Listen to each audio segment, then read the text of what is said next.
Welcome to my YouTube channel. My name is Jimmy Omaset. I'm a staff nurse here in the UK.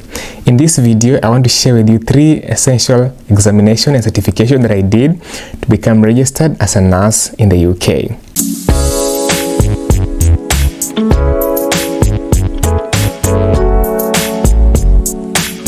First exam is the IELTS exam. IELTS, International English Language Test something. Yeah, so this one basically needs to test your understanding of the English language and also usage. A couple of sections there. There is the IELTS writing, reading, speaking, and listening. Basically because UK people speak English and that's the primary language for nearly everybody here. So 95% of the people you'll be attending to will be speaking English. So you need to ensure that you have a good mastery of the language.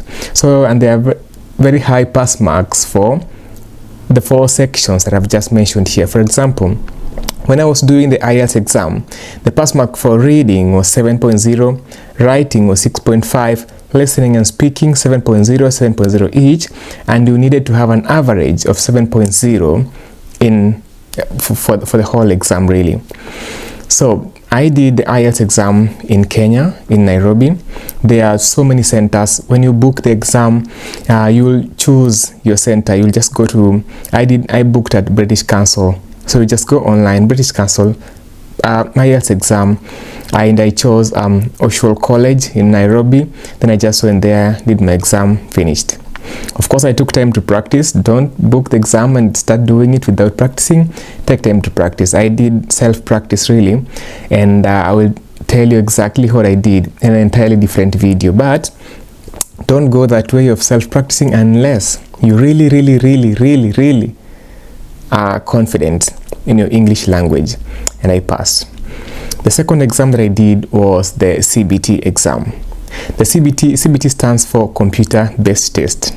This one is basically nursing examination, but it's I think 120 questions that you sit in. Was it 90 minutes or 3 hours? For 3 hours actually. So this one also you do when you're still in your country before moving to UK. You're being tested on various aspects of life, a bit of mental health, a bit of general nursing, a bit of community things, but hygiene, you know those basic nursing that you've done really. It's just basic nursing basically, but it's in form of A, B, C, D.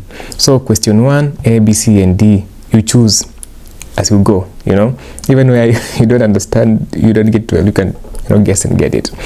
So that's how it is. When you do this exam, like the way I did mine in Nairobi, you will not be told you got how many marks actually. It says a pass or a fail. The only 2 options. You either pass or fail, but you will not get further details about your exams. And they are administered in most countries really. So in Kenya, I did mine at Computer Pride in Nairobi, JKUAT Towers. And there are many other, I think there is another place in Mombasa where you can do the exam if I'm not wrong. And a new one was opened in Eldoret. I saw in another nurse had posted, another nurse who has an agency had posted that, something like that. So it's a very easy exam. I only practiced for mine for about 3 days only. I only got a few materials, read through. Very easy. If you have passed the Nursing Council of Kenya exam, then this one will be very easy for you to pass because it's just very easy examination. So read very well though for that. There are very many groups online where people are practicing, especially on Telegram. Practice, read, and you'll make it. But the best, there is this something called, there's a material, I've forgotten the name. I'll type the name here for you to read. It had most of the contents that came for the exam. But when you get past papers of the CBT exam, most questions are repeated really, okay? So don't worry about that. Let it not give you a lot of stress. Third exam is the OSCE exam. OSCE is objective, structured, clinical examination. You remember we had an OSCE in the nursing school.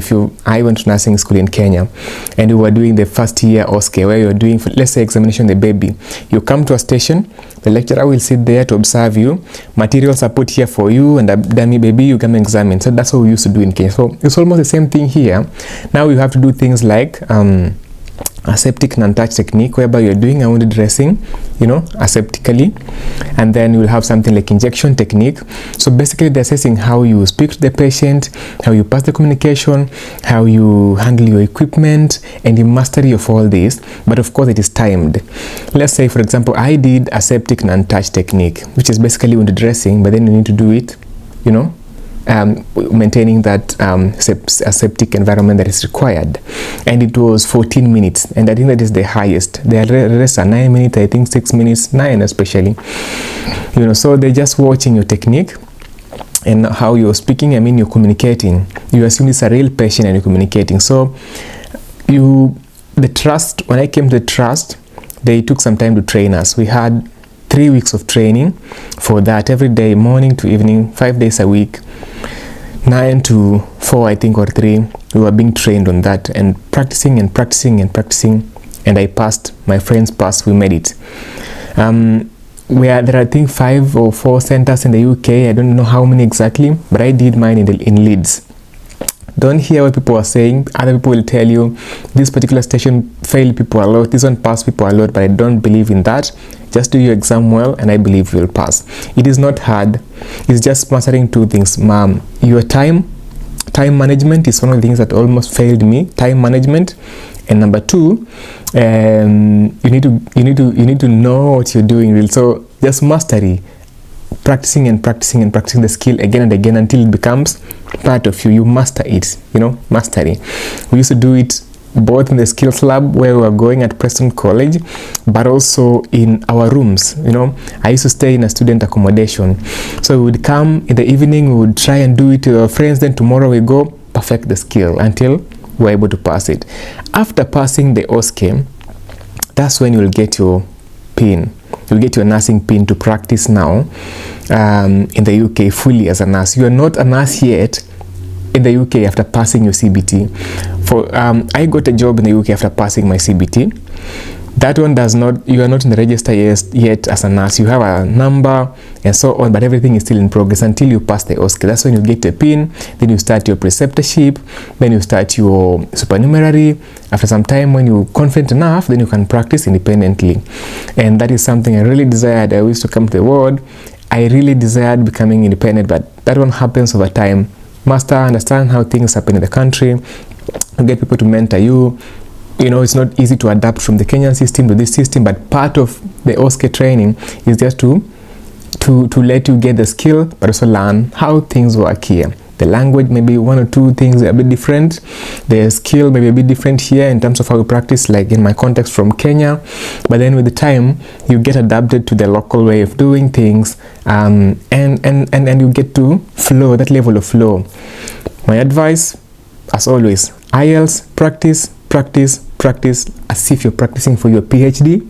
CBT, get revision materials material from past papers. Read and read and read. OSCE, it is practice, practice, and practice, and practice. Don't give up. This is doable. After doing that, passing all that, getting the pin, you need to keep your pin now. That's why you need to keep attending the trainings, online session, those trainings you have both online and physical. We need to do the validation and keep yourself up to date with the training as a nurse, because you need to, we are in the healthcare and things keep changing. So keep updating yourself, to keep on top of the trend, So that is all I can remember. I don't know if there's anything I've forgotten, but as soon as I came to UK after passing the CBT, I got a job here. I had to wait for 3 to 4 months actually before I got a date for my OSCE. So basically many people are waiting for it. The stations are few. The people are many waiting for the dates. So you'll have to, I worked as band 3 HCA while waiting for the date to do the OSCE. So you may have to wait a couple of months, maybe 3, 4, and especially I think the COVID backlog may have reduced now, but still people have to wait. Again, after passing your CBT, you will have to pay for the registration fee now, and then wait a couple of days again before it reflects there. I'm told right now there are a couple of delays for those who are applying, the NMC staff. I'm told there are delays 3, 4, 5 weeks. Don't worry. Give yourself time. Be patient. No hurry. God's time is the best. Everything will happen. You will succeed in everything you're doing. IELTS, CBT, OSCE, take it a step at a time. Don't worry, give yourself time. It's gonna be well. I wish you all the best. For everybody wishing to come to UK or go to any other country that you wish, those who are going to US, the exam is the NCLEX. Australia is NCLEX, Canada is NCLEX. I just want to wish you all the best in your dreams, in your endeavors, and everything you're pursuing. If you have any questions, any comment, any addition to what I've said, to correct anything I've said, drop it in the comment section, and let's meet in the next video. God bless you.